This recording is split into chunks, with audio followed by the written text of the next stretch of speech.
Vamos a tratar el tema de disposición de excretas en España antigua.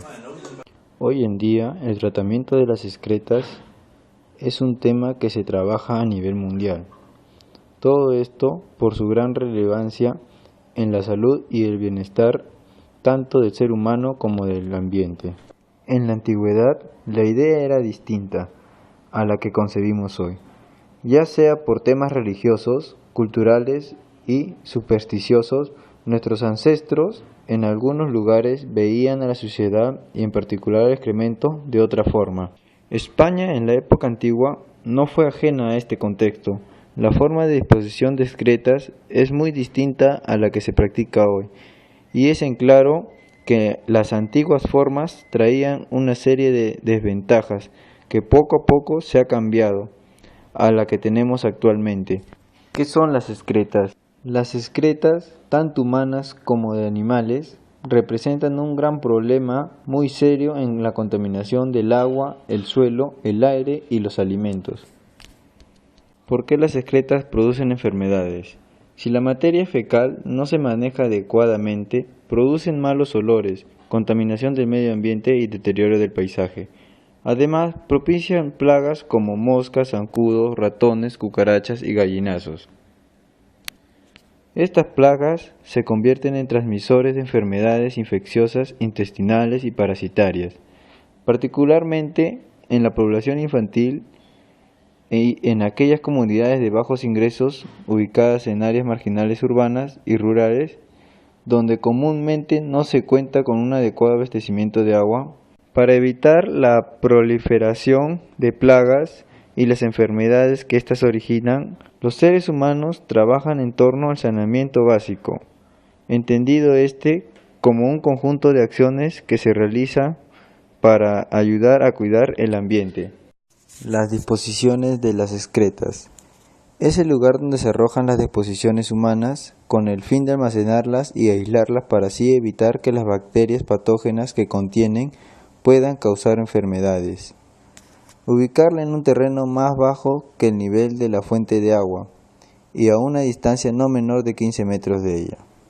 La letrina debe guardar una distancia no menor de 6 metros de la vivienda. Disposición de excretas en la antigüedad. El escritor Sándor Márai cuenta en su libro de memorias Confesiones de un burgués que durante su infancia existía la creencia de que lavarse o bañarse mucho resultaba dañino, puesto que los niños se volvían blandos. Los lugares más sucios eran las ciudades europeas de la Edad Moderna, antes que llegara la revolución hidráulica del siglo XIX. Carentes de alcantarillado y de canalizaciones, las calles y plazas eran utensilios vertederos por los que con frecuencia corrían riachuelos de aguas hervidas. En el siglo XVII, en París y Londres, en las casas no habían desagüe ni baños. ¿Qué hacían entonces las personas? Habitualmente, frente a una necesidad imperiosa, el individuo se apartaba discretamente a una esquina. El escritor alemán Goethe contaba que una vez que estuvo alojado en un hostal de Garda, Italia, al preguntar dónde hacían sus necesidades, le indicaron tranquilamente que en el patio. La gente utilizaba los callejones traseros de las casas o cualquier cauce cercano. Los pocos baños que habían vertían sus desechos en fosas o pozos negros, con frecuencia situados junto a las aguas potables, lo que aumentaba el riesgo de enfermedades. Reciclaje del excremento humano. El uso de las excretas para fines como el abono viene bajo la idea que básicamente los productos de desechos resultan ser recursos extremadamente valiosos. Al cultivar la tierra retiramos los nutrientes esenciales del suelo, potasio, nitrógeno y fósforo, por citar algunos de los más importantes. Durante la mayor parte de la historia humana reciclamos estos nutrientes a través de nuestros cuerpos y se devolvieron a la tierra a través de las excretas, restos de alimentos y el entierro de los muertos. Hoy en día son vertidos en su mayoría en el mar o rellenos sanitarios, perdiéndose así grandes cantidades importantes de nitrógeno, fósforo y potasio. En Europa. La colección de excretas humanas también se produjo en Europa, ya sea por un tiempo mucho más corto y en una escala mucho más pequeña. La segunda mitad del siglo XIX marcó el final de un periodo predominante agrícola en Europa. La migración a las ciudades se aceleró y el problema de la eliminación de aguas residuales se pusieron mucho peor. Al mismo tiempo, los expertos en la salud comenzaron a darse cuenta de que el cólera y la fiebre tifoidea son las consecuencias de beber agua contaminada, dado que la agricultura es cada vez más corto de estiércol animal. Parecía que ambos problemas pueden resolverse al mismo tiempo. Condiciones sanitarias en la antigua España. Arrojar aguas fecales por la ventana. Cuenta Beatriz Esquivias Blasco en su libro Agua va, que la higiene urbana en Madrid en 1561 y 1761, que era costumbre de los vecinos arrojar a la calle por puertas y ventanas las aguas inmundas y fecales, así como desperdicios y basuras. La bañera en la Edad Media. Los médicos del siglo XVI creían que el agua, sobre todo caliente, debilitaba los órganos y dejaba el cuerpo expuesto a los aires malsanos, y que si penetraba a través de los poros podían transmitir todo tipo de males. Incluso empezó a difundirse la idea de que una capa de suciedad protegía contra las enfermedades y que por lo tanto el aseo personal debía realizarse en seco, solo con una toalla limpia para frotar las partes visibles de los organismos. Utilización de la orina en la antigua España. La blancura de las lanas y los linos de senadores, emperadores, reyes, nobles y caballeros procedían de las orines de los pobres, los siervos y los campesinos. Por muy desagradable que parezca, en la Edad Media la orina también era empleada para la higiene bucal. La contaminación de las calles por animales. Carentes de alcantarillado y canalizaciones, las calles y plazas eran auténticos vertederos, por lo que con frecuencia corrían riachuelos de aguas hervidas. En aumentar la suciedad se encargaban también los numerosos animales existentes, como ovejas, cabras, cerdos y sobre todo los caballos y los bueyes, que tiraban de los carros. Los excrementos de humano se vendían como abono. Había gente dedicada a recoger los excrementos de los pozos negros para venderlos como estiércol. Lo que no se reciclaba quedaba en la calle, porque los servicios públicos de higiene no existían o eran insuficientes. Las enfermedades por excretas en la antigua España. Número 1, la salmonelosis. Otra tenemos la fiebre paratifoidea, la shigalosis, hepatitis vírica A, el cólera, anquilostomiasis y la amibiasis. Disposiciones de letrinas en la actualidad. Distancias a respetar de las letrinas.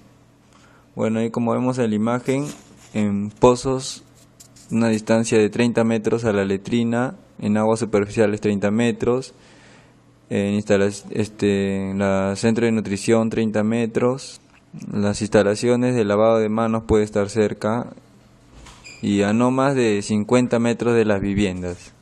Contaminación del suelo y de la napa freática por letrinas. La contaminación de origen patógena viaja en el subsuelo en conjunto con la napa freática en dirección del flujo subterráneo. Bacterias indicadoras como el Escherichia coli reducen su concentración a niveles insignificantes en unos 25 días de viaje por el subsuelo, y así una distancia de aproximadamente 30 metros es considerada suficiente para evitar contaminación biológica de letrinas a fuentes de agua, y en un tipo de subsuelo como arena más gruesa, grava o rocas fracturadas se deben mantener distancias de seguridad más grandes. Existe también un peligro real de contaminación de la napa freática con patógenos procedentes de la deposición de excretas por letrinas.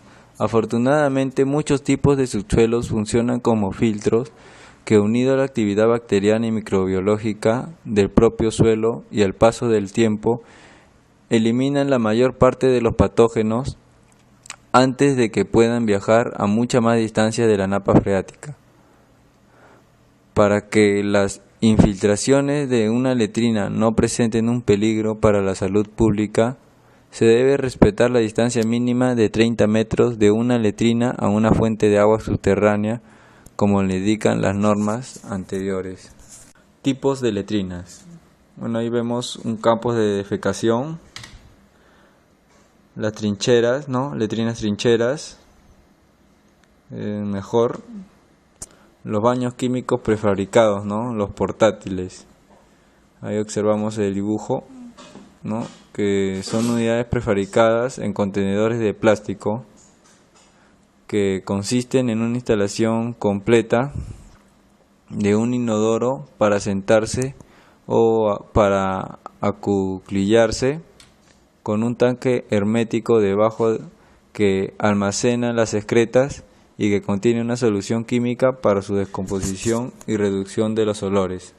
Letrina de fosa o pozo simple.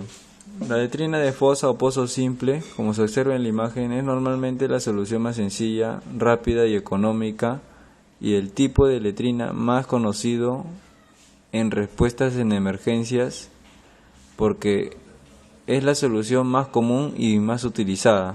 Letrina mejorada y ventilada. Esta letrina se diferencia de una letrina de fosa simple por su función adicional de ventilación y, en consecuencia, no desprende olores desagradables y es así más aceptada por los usuarios. Esta letrina también opera como trampa de moscas, que crea una barrera para una parte de las infecciones transmitidas por estas. Hay también la fosa séptica. Conclusiones. Las excretas son el conjunto de posiciones orgánicas de humanos y animales que, si no se eliminan adecuadamente, pueden provocar daños a la salud de las personas. Las excretas presentan un problema muy serio de contaminación de agua, suelo, aire y los alimentos. Las plagas se convierten en transmisores de enfermedades, infecciones intestinales y parasitarias, particularmente en población infantil y en aquellas comunidades de bajos ingresos donde comúnmente no se cuenta con un adecuado abastecimiento de agua ni con instalaciones para el saneamiento, generándose así grave riesgo para la salud humana como afecciones gastrointestinales. Ahí están las referencias. Muchas gracias.